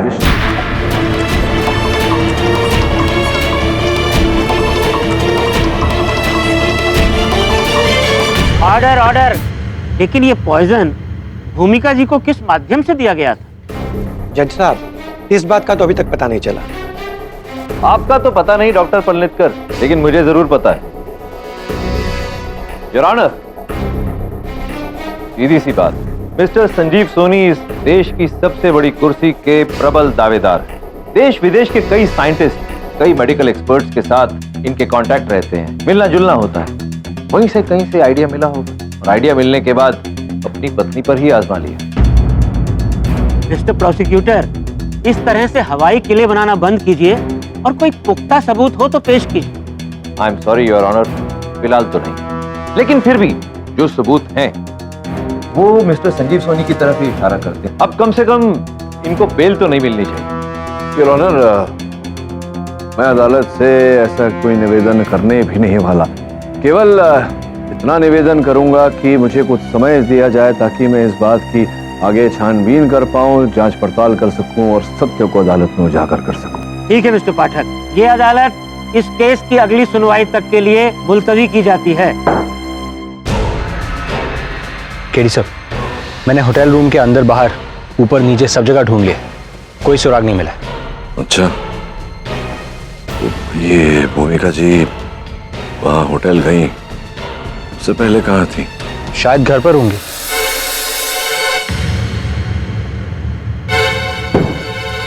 क्या ढूंढ रहे हैं वरुण जी? अब कुछ भी नहीं। रणधीर जी, जैसे आपने सुशांत जी और भूमिका जी वाली बात अब तक छुपा कर रखी थी, क्या अभी भी कोई ऐसी चीज या फिर कोई बात है जो आप देखिए, आप संजीव जी के वेल विशर हैं, इसलिए मैं आपसे पूछ रहा हूँ। ऐसी कोई खास बात तो नहीं है। कोई भी छोटी सी बात या फिर बेकार सी चीज शायद हमारे काम आ जाए। योर ऑनर, भूमिका जी के हत्या का शस्त्र प्राप्त हो चुका है। ये चिट्ठी इसी के द्वारा भूमिका जी की हत्या की गई।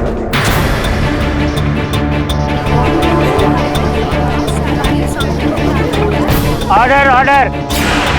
This is ridiculous. Mister Pathak, भला एक चिट्ठी किसी की हत्या कैसे कर सकती? इस चिट्ठी की जब प्रयोगशाला में विशेष जांच करवाई गई, फोरेंसिक्स के अनुसार इस पर ओनाजिन विष के अंश प्राप्त हुए। संजीव जी से पूछना चाहूंगा कि क्या संजीव जी आप इस पत्र को जानते हैं, पहचानते हैं?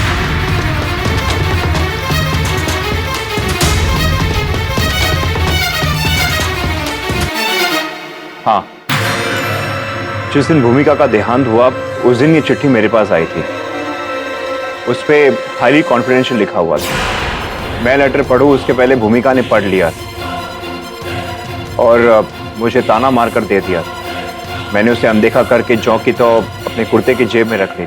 उसी कुर्ते की जेब में जो वस्त्र आप उस समय पहने थे जब पुलिस ने आपको हिरासत में लिया, और फिर दूसरे दिन जब आपके पीए श्रीवास्तव साहब आपके लिए नए वस्त्र लेकर आए, वो वस्त्र अलग कर दिए। हाँ, और ये चिट्ठी कुर्ते की जेब में रह गई। जी नहीं संजीव जी, ये पत्र उस कुर्ते की जेब में नहीं था। आपके पीए श्रीवास्तव जी ने संभाल कर रखा था इसके। ऑनर, मेरे सहायक वरुण के आग्रह पर श्रीवास्तव साहब ने ये पत्र उठे। कुल मिला के सारांश ये है योर ऑनर कि ये पत्र संजीव जी को भेजा गया था। इस पे लगा जो विष है वो संजीव जी के लिए था। दुर्भाग्यवश इनकी पत्नी भूमिका जी ने ये पत्र पढ़ा और उस विष की शिकार हो। मिस्टर पाठक जी, आप इतने दावे के साथ कैसे कह सकते हैं कि ये चिट्ठी मिस्टर संजीव सोनी के लिए थी? ये योर ऑनर, इस पर संजीव जी का नाम लिखा हुआ है, हाईली कॉन्फिडेंशियल। उस पत्र में लिखा हुआ है, श्री संजीव सोनी, आप इस देश के प्रधानमंत्री बनने के लायक ही नहीं। आप एक धोखेबाज व्यक्ति हैं। आप अपनी पत्नी को धोखा दे रहे हैं। आपकी माशूका के बारे में भी पता है, पीएम की कुर्सी पर वही बैठेगा जो इसका सच्चा हकदार होगा। स्पष्ट है कि हत्यारा संजीव साहब की हत्या करने का प्रयास कर रहा था। दुर्भाग्यवश इनकी पत्नी की हत्या हो गई। हमारे नेता को मारने की कोशिश करने वाले को जिंदा जला दो। ये आतंकवादी हमला है। Order order. कृपया आप शांत बैठिए। केडी जी, मुझे मारने की साजिश कौन कर सकता है? उचित प्रश्न योर ऑनर। इस प्रश्न ने मुझे भी बहुत विचलित किया था। मेरे पास केवल इतनी जानकारी थी कि ओनाजिन विष जो है योर ऑनर वो कैस्टर से बनता है। इतनी कम जानकारी के आधार पर हत्यारे तक कैसे पहुंचूं? जो भी हो, मैंने संदेह के दायरे में हर व्यक्ति का मोबाइल फोन की सूची की जांच करवाई तो पता चला कि एक व्यक्ति विशेष 3 नवंबर को सवेरे 11:30 बजे मांझीपाड़ा गया था योर ऑनर। मांझीपाड़ा की विशेष बात यह है कि वहां अनेक गोदाम है योर ऑनर जहां पर कैस्टर रखा जाता है। केवल इतना ही नहीं योर ऑनर, उस व्यक्ति विशेष की दूरभाष यंत्र की सूची ने यह भी बताया कि वो कान्हेरी केव्स गया था योर ऑनर। कौतूहलतावश मैंने अपने सहायक को इन सारे स्थान पर भेजा। कान्हेरी केव्स में योर ऑनर कैस्टर के अंश एक विशेष मिश्रण के साथ पाए गए।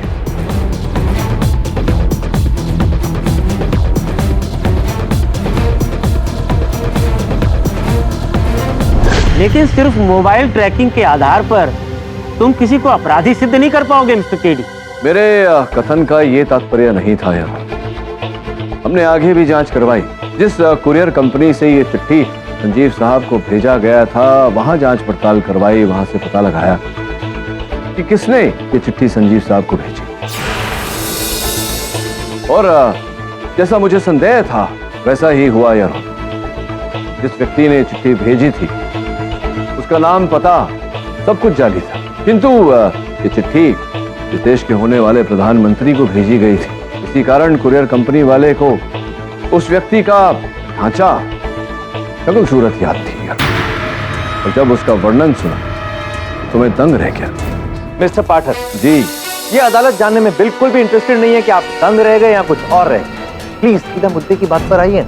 मुद्दे पर आता हूँ योर ऑनर, किंतु उससे पूर्व मैं उस व्यक्ति को कटघरे में बुलाना चाहूंगा जिसने हमारी सहायता की, संजीव साहब के पीए श्री श्रीवास्तव जी। मुझे पक्का कुछ मालूम नहीं, लेकिन उसका चाल चलन मुझे कुछ अजीब लगा। और जब से संजीव सर जेल में कैद हुए उस दिन से रोज देर रात कोई उनके कमरे में जाता था और पूरा कमरा तहस नहस करता था। और जब मैंने पूछा तो मुझे डांटा गया और चुप रहने को कहा गया। ये बात मुझे अजीब सी लगी, इसलिए मैंने उस दिन वरुण जी को बता दिया। ये भी बता दीजिए कि कौन था वो व्यक्ति।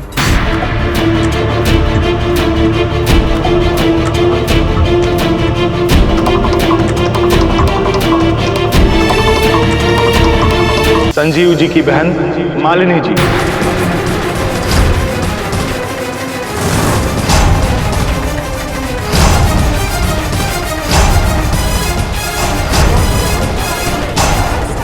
बकवास बंद करो रणधीर।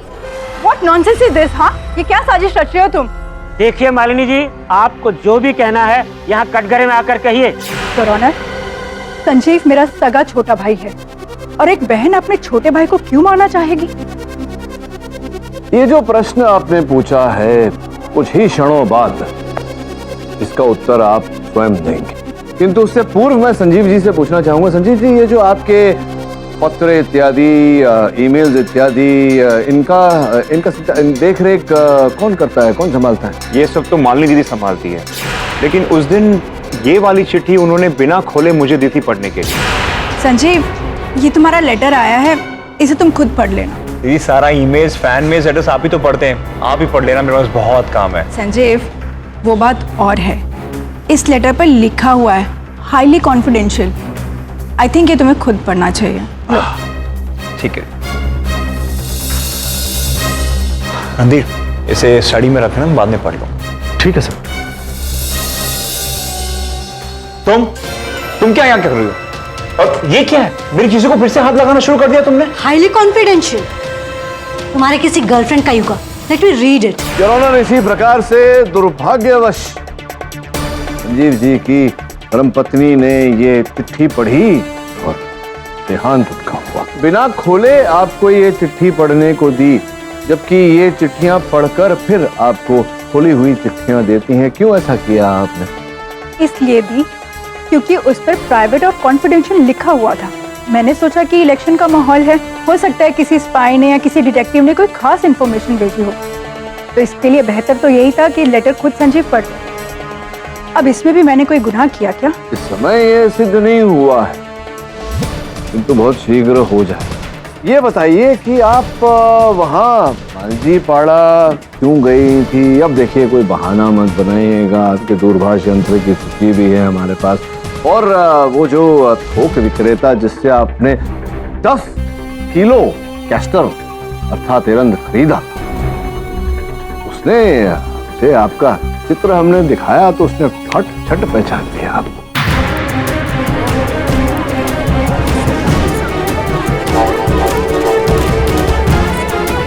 क्यों गई थी आप वहाँ? क्या करना चाहती थी इतने सारे रंग से आप? वो मैं कैस्टर ऑयल बनाने की कोशिश कर रही थी। कैस्टर ऑयल बनाने का प्रयास कर रही थी या उनैजिन विष बनाने? व्हाट? उनैजिन विष? मैंने इससे पहले ये नाम तक नहीं सुना। तो आपने अगर उनैजिन विष का नाम प्रथम बार सुना है तो आपके कंप्यूटर ने आपसे पहले कैसे ये आपको तो पता ही नहीं कि आपका कंप्यूटर हमारे पास है। नहीं पता। ये देखिए, मैं यूं गया और आपके कंप्यूटर को लेके आपके पास आया।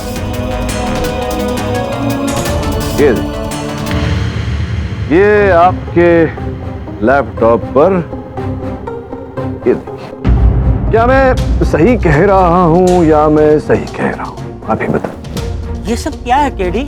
योर ऑनर, मुझे पहले से ही इन पर संदेह था, किंतु सोच रहा था मैं कि बिना किसी साक्ष्य के इन्हें कैसे अदालत के समक्ष प्रस्तुत करूं। मेरे मन में ये विचार उठा योर ऑनर कि मालिनी जैसे साधारण व्यक्ति के पास उनैजिन विष बनाने का ये कैसे इन्होंने किया होगा। दो पर्याय हो सकते थे योर ऑनर, या तो किसी ज्ञानी की सहायता इन्होंने ली हो, या फिर जैसे कि प्रचलित है आजकल योर ऑनर, इंटरनेट पर इस पर खोज किया। योर ऑनर, इनके इंटरनेट तक पहुंचने के लिए हमने श्रीवास्तव जी से निवेदन किया। उन्होंने इनका लैपटॉप हमें ला कर दिया और इनके लैपटॉप के हिस्ट्री पर हमें ये प्राप्त हुआ your honour, how to kill somebody and not get caught. कैसे किसी की हत्या करें और पकड़े ना जाए। क्यों क्या आवश्यकता पड़ी आपको ये ढूंढने? बताइए। उनैजिन विष से किसी की हत्या करने? संजीव को मारने के लिए तरकीब ढूंढ रही।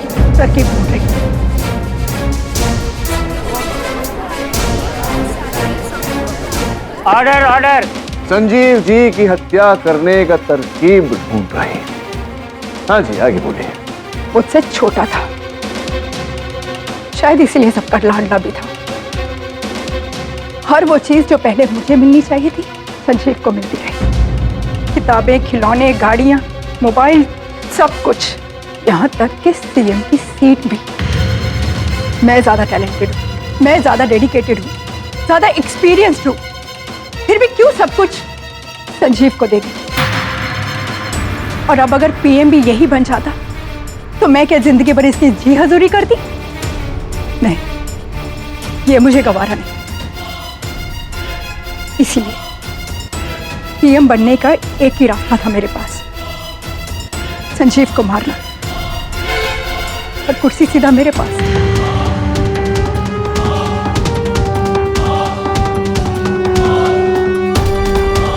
और बाद में उस ओनाजिन पॉइजन वाले लेटर को ढूंढकर बर्बाद करने की बहुत कोशिश की मैंने, लेकिन समझ में नहीं आया कि वो लेटर गया कहाँ। दीदी मुझसे इतनी नफरत थी और मुझे पता भी नहीं चला। दीदी एक बार कह देती, मैं पीएम की पोस्ट आपको हंसते खेलते दे देता। The defence best your honour. ये अदालत भूमिका सोनी की हत्या के इल्जाम में मालिनी पुरोहित को आजीवन कारावास की सजा सुनाती है और श्री संजीव सोनी को इस केस से बाइज्जत बरी करती है। The case is close. और भी दिलचस्प कहानी देखने के लिए हमारे चैनल को सब्सक्राइब करें और बेल आइकॉन दबाना न भूलें।